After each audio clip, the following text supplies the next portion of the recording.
اور ایک پازیب جس کی جھنکار سے اس کے ہونے کا ہمیشہ کہیں نہ کہیں احساس باقی رہتا، مگر نخرے میں وہ بلا کی مغرور تھی۔ کسی کالے یا ساملے حبشی جیسے شخص کو دیکھنا بھی اپنی توہین جانتی تھی، بس دن رات نہ جانے اسے کسی شاہزادے کے خیالوں میں وہ ہمیشہ غرق رہتی۔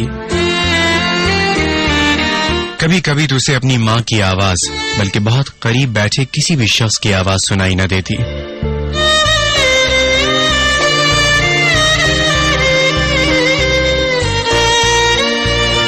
جب کبھی ماں غصے میں اس کی طرف بڑھتی یا کوئی جوتا اسے پھینک کے مارتی، ایک دم سے ہائے ماں کہتی، اپنے کندھوں کو سہلاتی، اپنی ماں کی طرف چل پڑتی۔ اسے برتن اور کپڑے دھونا اپنے حسین ہاتھوں کی شان کے خلاف لگتا تھا۔ روٹیاں اس لیے نہ تھاپتی کہ بھٹی کے آگے کام کرنے سے رنگت کہیں سانولی نہ پڑ جائے۔ ہانڈی پکانی اسے آتی نہ تھی، اب لے دے کے رہ گیا گھر کے جھاڑو کا کام، تو وہ یہ کہہ کر ٹال جاتی کہ اماں تمہیں تو پتا ہے نا کہ مجھے دھوئیں مٹی سے نزلہ ہو جاتا ہے، میں یہ سب کچھ نہ کر سکوں گی، اور یہ مویا جھاڑو یہ کام مجھ سے نہ ہو سکے گا۔ اکلوتی ہونے کی وجہ سے اس کے ابا نے اسے خوب سر چڑھا رکھا تھا، اور اماں سارا دن اس کے مستقبل کی فکر میں نڈھال رہتی۔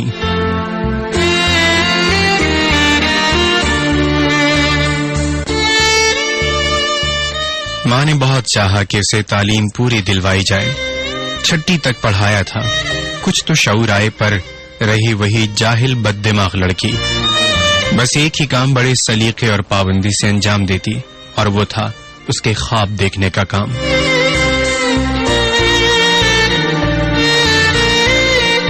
ماں کو اکثر گھر کے کام خود ہی کرنے پڑتے، کیونکہ اتنا عرصہ جو اپنی اس لاڈلی بیٹی کے ساتھ گزار چکی تھی، وہ جانتی تھی کہ اسے کسی کام کا کہہ دینا یا اس کام کا نہ ہونا دونوں ایک ہی باتیں ہیں۔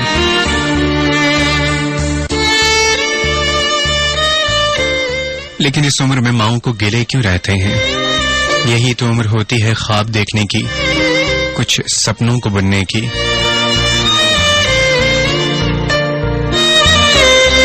لیکن اب اتنا بھی کوئی سپنوں میں کیوں کر کھو جائے؟ اسی لیے تو کہتے ہیں خواب تو ہوتے ہیں دیکھنے کے لیے، ان میں مگر جا کے رہا نہ کرو۔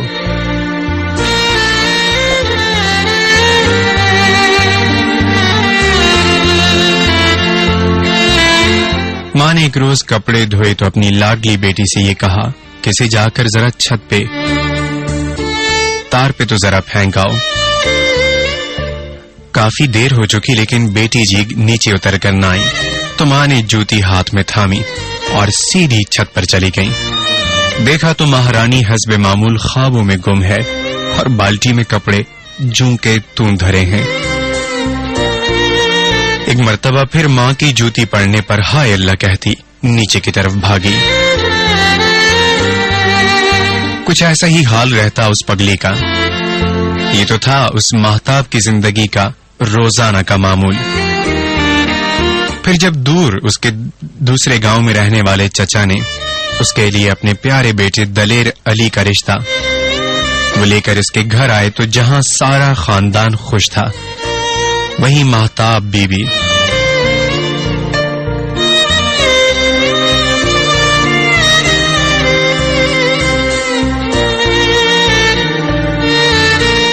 اپنی سکھی رشیدہ کے ساتھ بیٹھے آنسو بہا رہی تھی کہ اماں ابا کی تو عقل پہ پتہ نہیں تالے پڑ گئے، جو میری شادی اس کلموئی کے ساتھ کر رہے ہیں۔ میں تو مرتی مر جاؤں گی، پر اس لنگور سے شادی کبھی نہ کروں گی۔ مگر ہوا وہی جو بزرگوں کا فیصلہ تھا۔ دلیر علی یوں کالی رنگت کا عام سے خد و خال کا لمبا چوڑا نوجوان تھا، مگر آس پڑوس کی سبھی خالائیں اس سے بہت متاثر ہوا کرتی، اور پھر کہتے ہیں نا، شوق دیدار میں لمحے نہیں دیکھے جاتے، شوق دیدار میں لمحے نہیں دیکھے جاتے، وصف اچھے ہوں تو چہرے نہیں دیکھے جاتے۔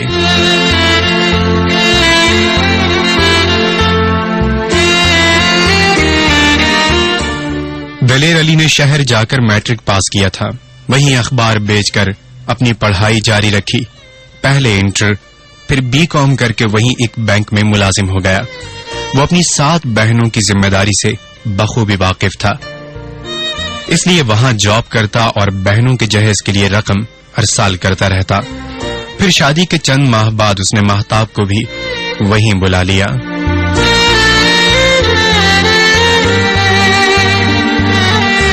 ویسے دلیر علی جس فلیٹ میں رہا کرتا، اس کے سامنے والے فلیٹ میں ایک لڑکا اپنی پھپھو کے ساتھ مقیم تھا. شاید وہ بھی کہیں سے وہاں پڑھنے آیا تھا. جب ماہتاب کا ان کے فلیٹ میں آنا جانا شروع ہوا تو وہیں اس کی ملاقات مظہر سے ہوئی، جو ہو بہو اس کے خیالوں کے شاہزادے کی طرح تھا.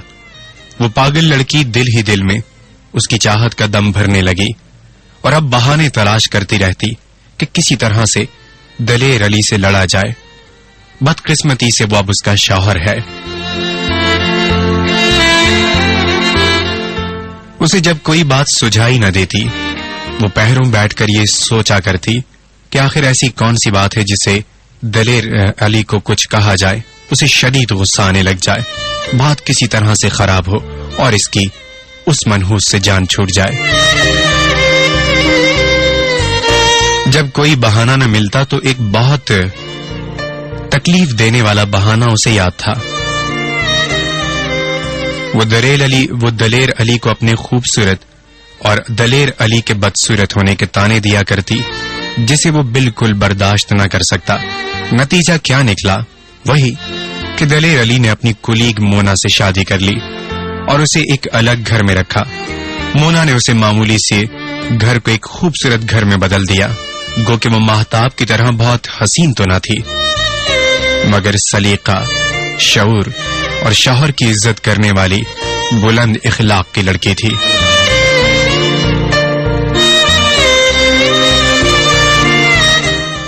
بس یہی تو اس کی خاصیتیں تو تھیں مونا کی کہ اس نے ایک چھوٹے سے گھر کو بالکل جنت جیسا بنا ڈالا. ادھر دوسری طرف مظہر ماہتاب کو ایک پڑوسی ہونے کی وجہ سے اگر اہمیت و عزت دیا کرتا تو وہ اسے مظہر کی محبت سمجھ کر اس کے خیالوں میں ڈوبی رہنے لگی. مگر ایک حقیقت تھی کہ ماہتاب ایک سراب کے پیچھے بھاگ رہی تھی. یہی کالی رنگت اور عام سی شکل و صورت کا انسان مونا کے لیے متاع کل تھا، تو ماہتاب کی نزدیک اس کی عزت و احترام صرف 2 کوڑی کیسی تھی.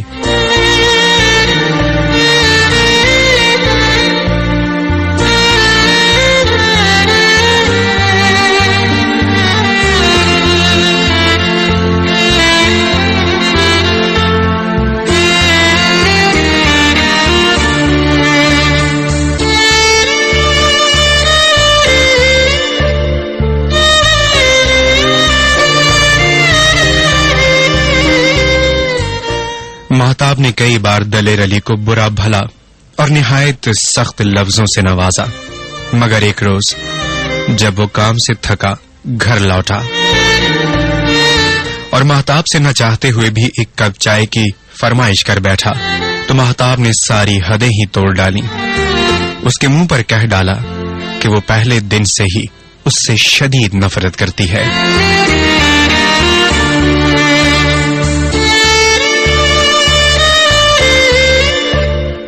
اور جب اب اس نے اپنی زندگی کے لیے ایک بہترین ساتھی چن لیا ہے تو اب اس سے طلاق چاہتی ہے. ایک گناہ تو شوہر کے سامنے کسی دوسرے مرد کی محبت کا دم بھرنا، اور دوسرا گناہ ہر سہولت میسر آنے کے باوجود طلاق کا مطالبہ کرنا. دلیر علی ایک غیرت مند اور باکردار مرد تھا. اس کی ضمیر نے یہ سب کچھ گوارا نہ کیا اور وہ فیصلہ ہو گیا جسے سننے سے عرش بھی دہل جاتا ہے، ملائکہ بھی جس لفظ کو سننے سے کام جاتے ہیں، اور جو لفظ خود رب العزت کو بھی سخت ناپسند ہے، یعنی طلاق.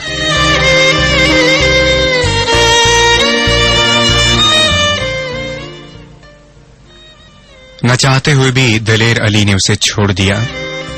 ماہتاب کو طلاق ہوئی اب مہتاب بالکل آزاد تھی اور دلیر علی افسردہ کہ اس کے ہاتھوں ایک لڑکی کی زندگی تباہ ہوئی.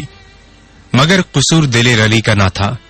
جب مہتاب ہی فقط ایک خواب کی تعبیر ہونے پر اپنے گھر کو برباد کرنا چاہتی تھی تو کوئی اور کیا کر سکتا تھا؟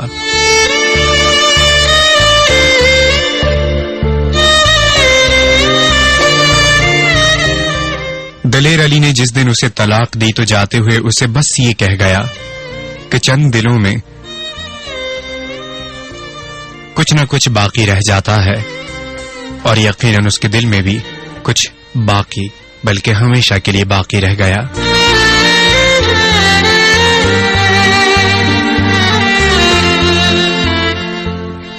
اس نے مہتاب سے کہا کہ کچھ ہی دنوں میں گاؤں سے تمہیں کوئی لینے آ جائے گا، جب تک تم یہیں رہو گی. مہتاب بھی اس دن کے بعد سے گھر سے نہ نکلی، نہ ہی مظہر سے ملنے گئی. دل کسی چیز کو نہ چاہتا تھا. کوئی تو پھانس اس کے بھی دل میں چبھی ہو گئی.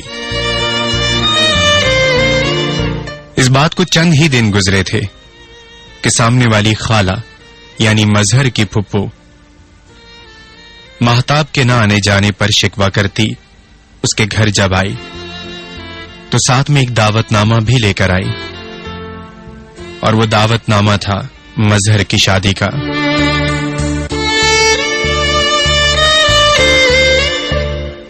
مہتاب تو جیسے سن کھڑی تھی. اب اسے شدت سے دلیر علی کی طرف سے ملنے والی بے پناہ محبت اور دی جانے والی ہر آسائش کا احساس ہونے لگا. مگر دیر تو بہرحال کافی ہو چکی تھی. کچھ دن بعد وہ اپنی تباہی کا ماتم کرتی گاؤں واپس چلی گئی.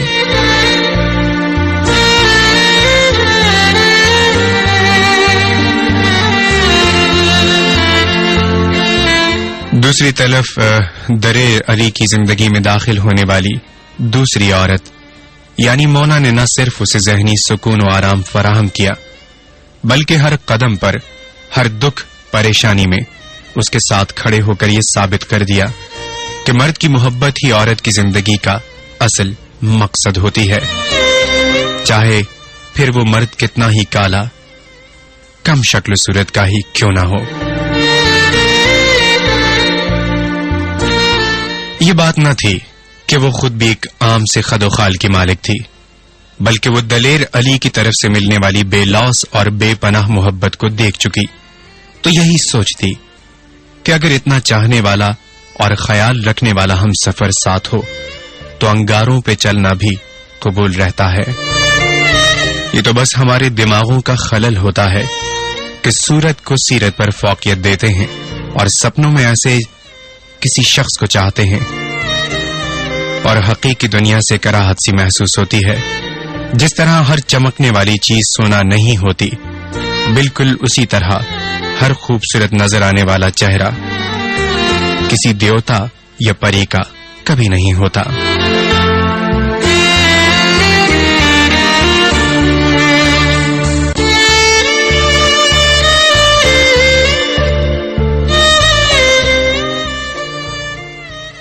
مرد کے لیے پہلا انتخاب خوبصورتی ہی کیوں نہ ہو، مگر ایک عورت مرد کی صورت سے نہیں بلکہ اس کی محبت سے محبت کرتی ہے، اور بڑوں نے ہمیشہ یہی بتلایا ہے. جو اپنے حسن کی دلیل لیے زندگی بتانا چاہتی ہیں، جو اپنے حسن کی دلیل سے زندگی کو جیتنا چاہتی ہیں، جو اپنے حسن کی دلیل سے دلوں کو جیتنا چاہتی ہیں، جو اپنے حسن کی دلیل سے خود کو منوانا چاہتی ہیں، ان میں سے کتنی ایسی ہیں جو ہمیشہ ناکام لوٹ جاتی ہیں. جان ایلیا نے کہا تھا، تو بہت جاذب و جمیل سہی، زندگی جاذب و جمیل نہیں، مت کرو بحث ہار جاؤ گی، حسن اتنی بڑی دلیل نہیں.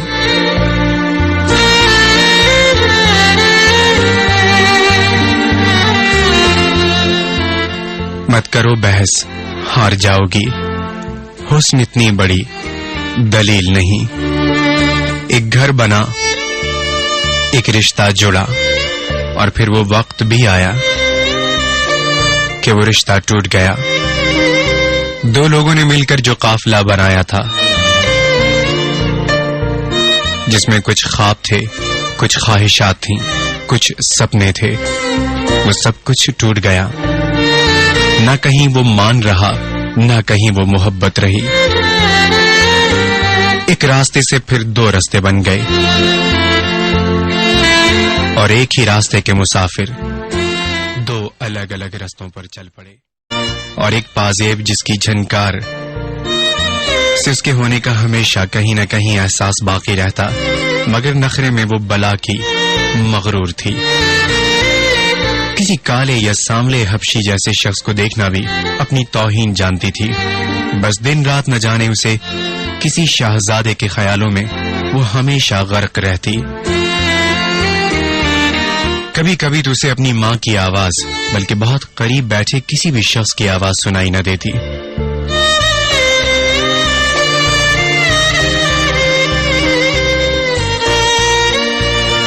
جب کبھی ماں غصے میں اس کی طرف بڑھتی یا کوئی جوتا اسے پھینک کے مارتی، ایک دم سے ہائے ماں کہتی، اپنے کندھوں کو سہلاتی،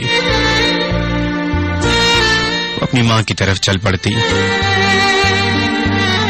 اسے برتن اور کپڑے دھونا اپنے حسین ہاتھوں کی شان کے خلاف لگتا تھا۔ روٹیاں اس لیے نہ تھاپتی کہ بھٹی کے آگے کام کرنے سے رنگت کہیں سانولی نہ پڑ جائے۔ ہانڈی پکانی اسے آتی نہ تھی، اب لے دے کے رہ گیا گھر کے جھاڑو کا کام، تو وہ یہ کہہ کر ٹال جاتی کہ اماں تمہیں تو پتا ہے نا کہ مجھے دھوئیں مٹی سے نزلہ ہو جاتا ہے، میں یہ سب کچھ نہ کر سکوں گی، اور یہ مویا جھاڑو یہ کام مجھ سے نہ ہو سکے گا۔ اکلوتی ہونے کی وجہ سے اس کے ابا نے اسے خوب سر چڑھا رکھا تھا، اور اماں سارا دن اس کے مستقبل کی فکر میں نڈھال رہتی۔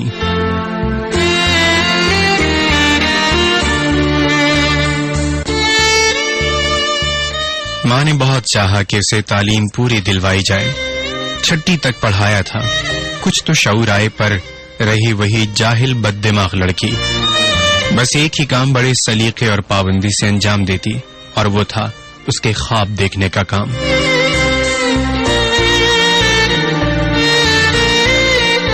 ماں کو اکثر گھر کے کام خود ہی کرنے پڑتے، کیونکہ اتنا عرصہ جو اپنی اس لاڈلی بیٹی کے ساتھ گزار چکی تھی، وہ جانتی تھی کہ اسے کسی کام کا کہہ دینا یا اس کام کا نہ ہونا دونوں ایک ہی باتیں ہیں۔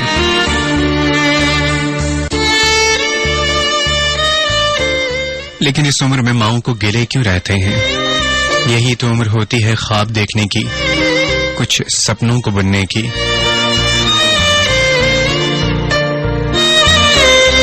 لیکن اب اتنا بھی کوئی سپنوں میں کیوں کر کھو جائے؟ اسی لیے تو کہتے ہیں خواب تو ہوتے ہیں دیکھنے کے لیے، ان میں مگر جا کے رہا نہ کرو۔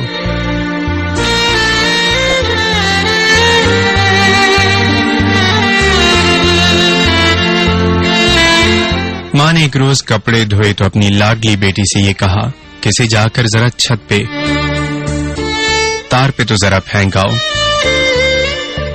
کافی دیر ہو چکی لیکن بیٹی جی نیچے اتر کر نہ آئی، تو ماں نے جوتی ہاتھ میں تھامی اور سیدھی چھت پر چلی گئی۔ دیکھا تو مہارانی حسب معمول خوابوں میں گم ہے، اور بالٹی میں کپڑے جوں کے تون دھرے ہیں۔ ایک مرتبہ پھر ماں کی جوتی پڑنے پر ہائے اللہ کہتی نیچے کی طرف بھاگی۔ کچھ ایسا ہی حال رہتا اس پگلی کا۔ یہ تو تھا اس ماہتاب کی زندگی کا روزانہ کا معمول۔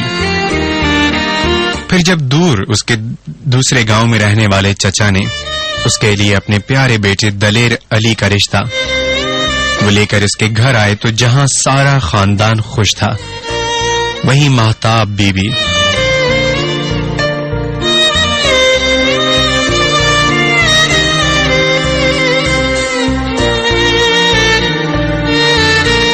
اپنی سکھی رشیدہ کے ساتھ بیٹھے آنسو بہا رہی تھی کہ اماں ابا کی تو عقل پہ پتہ نہیں تالے پڑ گئے، جو میری شادی اس کلموئی کے ساتھ کر رہے ہیں۔ میں تو مرتی مر جاؤں گی، پر اس لنگور سے شادی کبھی نہ کروں گی۔ مگر ہوا وہی جو بزرگوں کا فیصلہ تھا۔ دلیر علی یوں تو کالی رنگت کا عام سے خد و خال کا لمبا چوڑا نوجوان تھا، مگر آس پڑوس کی سبھی خالائیں اس سے بہت متاثر ہوا کرتی، اور پھر کہتے ہیں نا، شوق دیدار میں لمحے نہیں دیکھے جاتے، شوق دیدار میں لمحے نہیں دیکھے جاتے، وصف اچھے ہوں تو چہرے نہیں دیکھے جاتے۔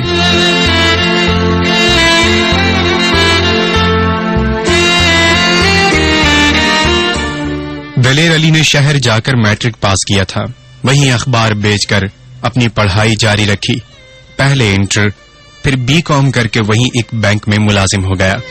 وہ اپنی 7 بہنوں کی ذمہ داری سے بخوبی واقف تھا، اس لیے وہاں جاب کرتا اور بہنوں کے جہیز کے لیے رقم ہر سال کرتا رہتا۔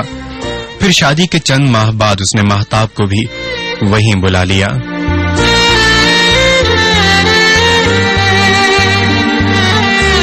ویسے دلیر علی جس فلیٹ میں رہا کرتا، اس کے سامنے والے فلیٹ میں ایک لڑکا اپنی پھپھو کے ساتھ مقیم تھا، شاید وہ بھی کہیں سے وہاں پڑھنے آیا تھا۔ جب ماہتاب کا ان کے فلیٹ میں آنا جانا شروع ہوا تو وہیں اس کی ملاقات مظہر سے ہوئی، جو ہو بہو اس کے خیالوں کے شاہزادے کی طرح تھا۔ وہ پاگل لڑکی دل ہی دل میں اس کی چاہت کا دم بھرنے لگی، اور اب بہانے تلاش کرتی رہتی کہ کسی طرح سے دلیر علی سے لڑا جائے۔ بدقسمتی سے وہ اب اس کا شوہر ہے۔ اسے جب کوئی بات سجھائی نہ دیتی، وہ پہروں بیٹھ کر یہ سوچا کرتی کہ آخر ایسی کون سی بات ہے جسے دلیر علی کو کچھ کہا جائے، اسے شدید غصہ آنے لگ جائے، بات کسی طرح سے خراب ہو اور اس کی اس منحوس سے جان چھوٹ جائے۔ جب کوئی بہانہ نہ ملتا تو ایک بہت تکلیف دینے والا بہانہ اسے یاد تھا۔ وہ دلیر علی کو اپنے خوبصورت اور دلیر علی کے بدصورت ہونے کے تانے دیا کرتی، جسے وہ بالکل برداشت نہ کر سکتا۔ نتیجہ کیا نکلا؟ وہی کہ دلیر علی نے اپنی کولیگ مونا سے شادی کر لی اور اسے ایک الگ گھر میں رکھا۔ مونا نے اسے معمولی سے گھر کو ایک خوبصورت گھر میں بدل دیا، گو کہ وہ ماہتاب کی طرح بہت حسین تو نہ تھی، مگر سلیقہ، شعور اور شوہر کی عزت کرنے والی بلند اخلاق کی لڑکی تھی۔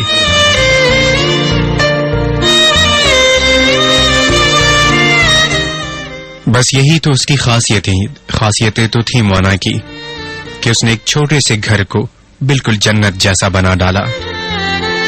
ادھر دوسری طرف مظہر ماہتاب کو ایک پڑوسی ہونے کی وجہ سے اگر اہمیت و عزت دیا کرتا تو وہ اسے مظہر کی محبت سمجھ کر اس کے خیالوں میں ڈوبی رہنے لگی، مگر ایک حقیقت تھی کہ ماہتاب ایک سراب کے پیچھے بھاگ رہی تھی۔ یہی کالی رنگت اور عام سی شکل و صورت کا انسان مونا کے لیے متاع کل تھا، تو ماہتاب کی نزدیک اس کی عزت و احترام صرف 2 کوڑی کیسی تھی۔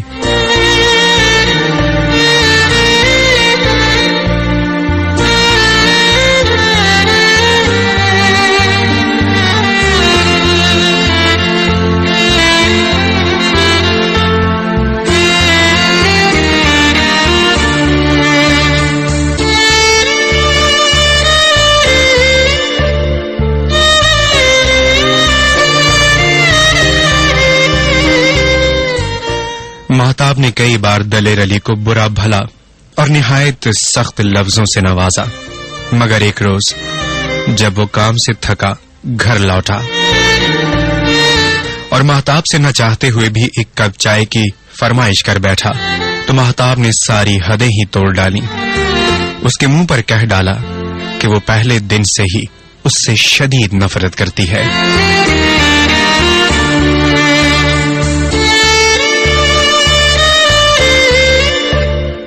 اور جب اب اس نے اپنی زندگی کے لیے ایک بہترین ساتھی چن لیا ہے تو اب اس سے طلاق چاہتی ہے۔ ایک گناہ تو شوہر کے سامنے کسی دوسرے مرد کی محبت کا دم بھرنا، اور دوسرا گناہ ہر سہولت میسر آنے کے باوجود طلاق کا مطالبہ کرنا۔ دلیر علی ایک غیرت مند اور باکردار مرد تھا، اس کی ضمیر نے یہ سب کچھ گوارا نہ کیا اور وہ فیصلہ ہو گیا